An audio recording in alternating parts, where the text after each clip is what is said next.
1998.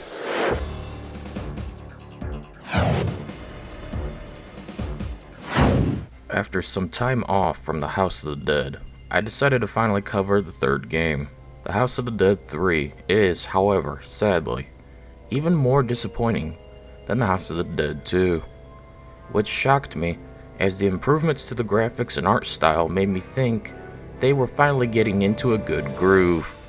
But of course, third time's not always the charm. You alright, Lisa? Yeah, just a little shaken up. Once again, Kyrian is back in some form, unleashing his curse onto the world. And the whole plot behind what occurred at the Kyrian Mansion incident in 1998 was Kyrian needed to bend ethics of science to save his dying son Daniel. Now, it's been several years since the House of the Dead 1 and 2. Now, a new incident is occurring at a facility in which Rogan is infiltrating with soldiers of the AMS. Run!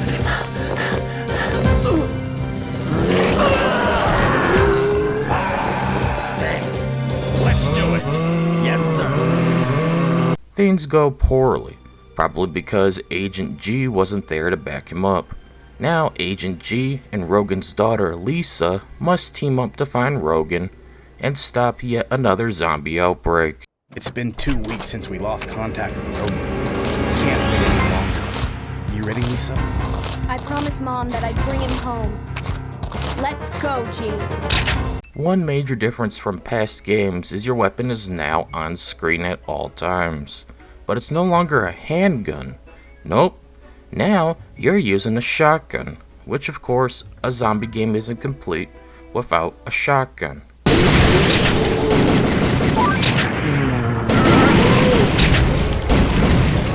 That's like a war shooter isn't complete without American propaganda or an AK-47. Yeah, get away.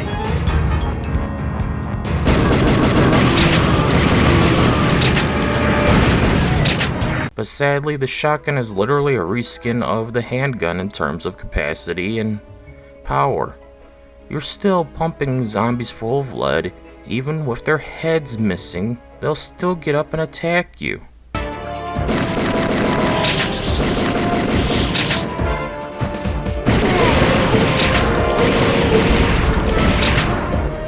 It can take literally over a dozen blasts to kill a zombie sometimes. Get back. Not your fight.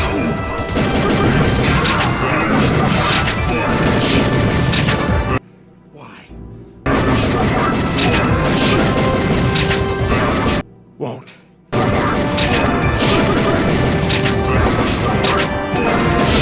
You.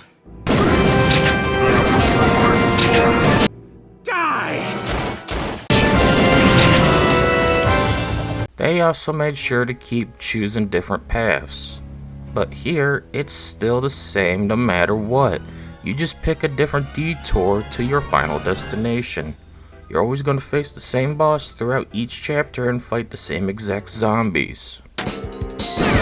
Let's keep going.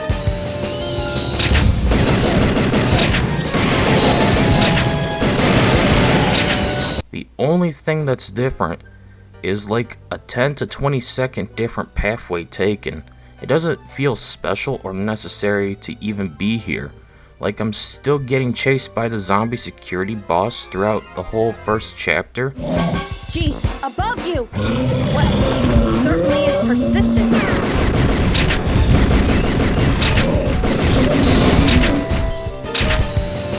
The only thing that's different is where he's chasing me. You still fight him later on in chapter 2. There's just no reason for this to even be an option. I still got the same exact experience and ending either way.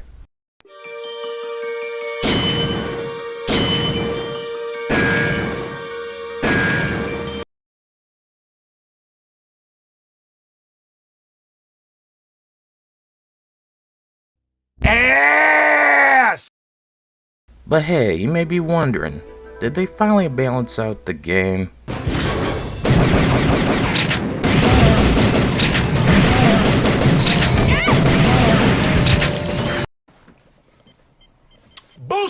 Obviously not. Sega needs quarters for milk money. What did you all expect? A fair game? Come on now.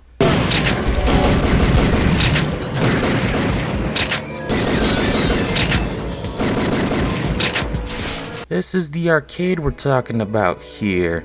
The entire game is full of those last millisecond cheap shots and unbalanced moments.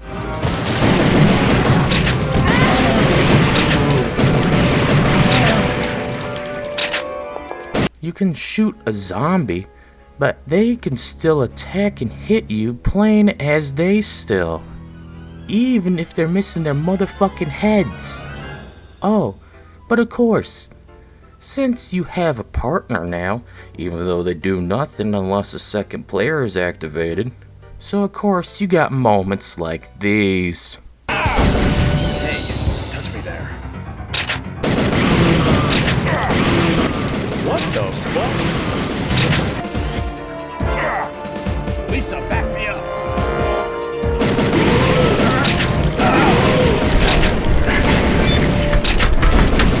Doesn't matter how fast you react, there's always moments like that happening. What also doesn't help is the slow reloading time and small magazine capacity for your shotgun. And since there's no other weapons in the game, a major missed opportunity, you will have moments like these as well.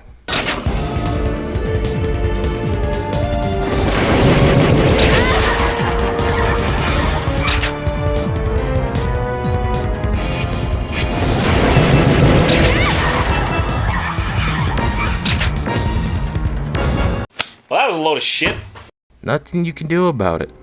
These are specially designed moments by Sega to ensure even skilled players will always end up giving up more quarters. I'm sorry. I should have reacted faster back there.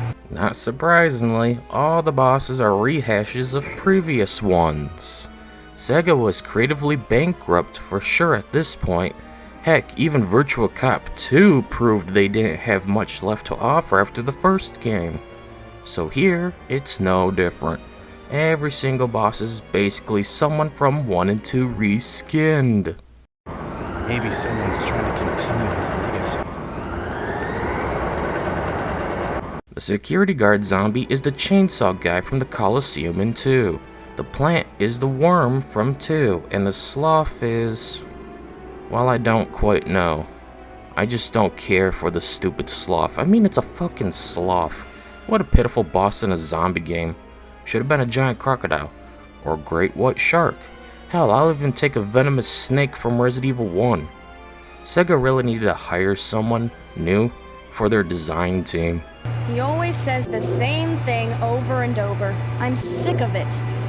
Hell, even the last boss is just the first 2 game end bosses with a twist. You're still fighting Shiny McShiny Pants.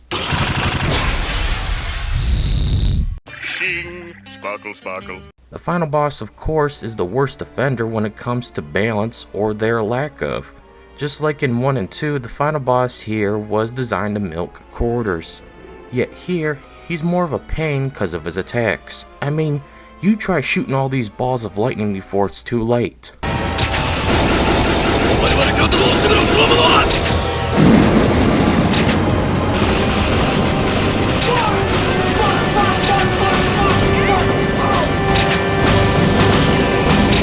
He's also got more health than the previous 2, but at the least overall I can say the game is much more fair than the previous 2, especially the House of the Dead 2, which was just agony through the very end. So much so, I condemned the game for it. That game was more of a quarter milker and not properly ported over. Here, things are more fair, albeit at times too easy. If you play this game, be sure to do so on hard or very hard, not normal or under like I did. I finally understand what that really means now. So what about the newcomer to the series, Rogan's daughter Lisa? She fucking sucks. You're being awfully honest, aren't you? She's literally your modern day female lead. She's that generic white boss girl who thinks she's funny and tough, but everyone around her is wishing to blow out their brains Kurt Cobain style.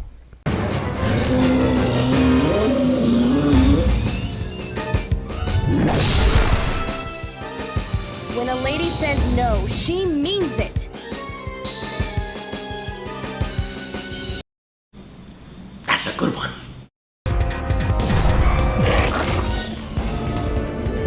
Had enough yet?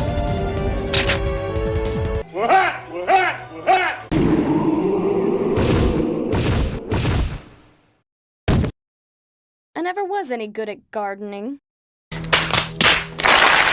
As for the music, dear God, the default settings are atrocious. You can barely hear anything in-game that isn't a gunshot or the music. All voices are either too quiet or just barely audible. Like, I get it. I get myself, I have audio balancing issues to this very day, but come on. This is just too much. Thank God for subtitles, but make sure you alter the audio settings. By default, this is all you will hear. Wait, G! Pleased to meet you, Mr. G. My name is Daniel Carrion. Dr. Carrion was my father. I believe you knew him well. It may be hard to believe, but he's the one who saved my life. He's the only one who can prevent disaster. While the House of the Dead 1 and 2 came with other modes, this entry did not. Which I'm not surprised by in the slightest. I mean, come on. Third time's the septic tank is bursting is a saying for a reason. You only have two modes. Survival, which is the normal mode, not sure why they called it that, yet it's very fitting given how boring the game is. Was my father always involved in missions like this? Yeah. Who knows how many times your father and I survived on the skin of our teeth. What do you think your father did for a living? The last mode is Time Attack, which is the normal game, but now, depending on how you kill zombies, you get time for it, as the timer goes down no matter what is going on screen. So, if you didn't get a good clean kills, and there's a slight period of nothingness as you move forward, you'll get a game over. It sucks. We're not going to bother covering it. It's literally survival with a time limit. Fuck that shit. Well, what do you expect? Lastly, before we get to the score, I just wanted to say I'll be skipping out on the House of the Dead 4, mostly because of how god-awful everyone says it is, and the fact that it's a PlayStation 3 digital exclusive that's not easy to get hold of. I mean, if this game has taught me anything, it's that Sega is the last person who should be in charge of the series anymore. Ouch. That's pretty harsh. At the end of the day, the House of the Dead 3 is a mediocre game, barely worth playing, so long as you can put up with its various shortcomings, from the lack of innovation, the lack of cheesy 90s charm, the lack of boss variety, the lack of new weapons, or any other gameplay elements. It's also incredibly short. While I get that it's an arcade game, you'd expect a sequel to do more, especially when it's the third game in the series.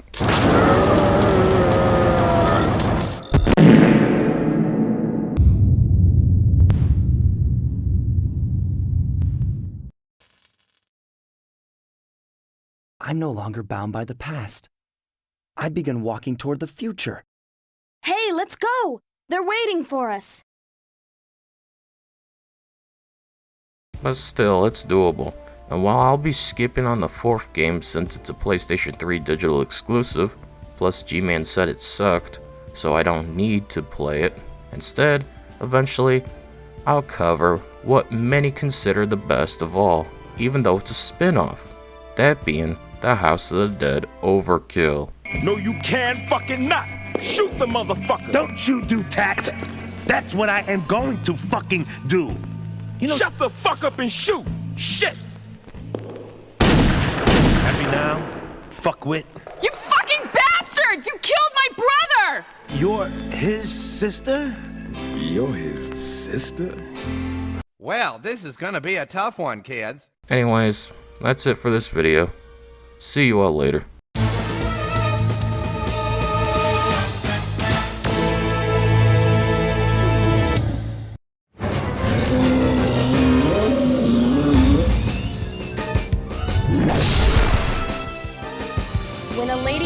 No, she means it.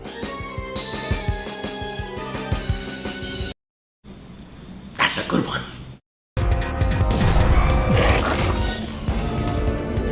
Had enough yet?